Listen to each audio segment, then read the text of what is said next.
Hey everybody, it's Neil, and if you're ever out in the hot sun or the blazing sun or in the cold snow or something like that, it's nice to have these. I'll show you what they are. It looks like it comes in a 1, 2, 3, 4, 5 pack, and these are going to be sleeves that are going to keep you from getting too sunburned on your arms. So you just kind of put them on, and that's kind of it. I mean, so this is what it looks like here. It's a nice tight compression sleeve.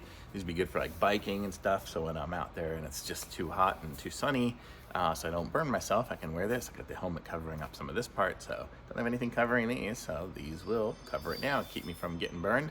It looks like you can put them on like this way here, and if you really want to put your hand through it, you got your little finger hole too, so you can get all the way up onto your hands. So kind of cool, good for skiing, good for whatever.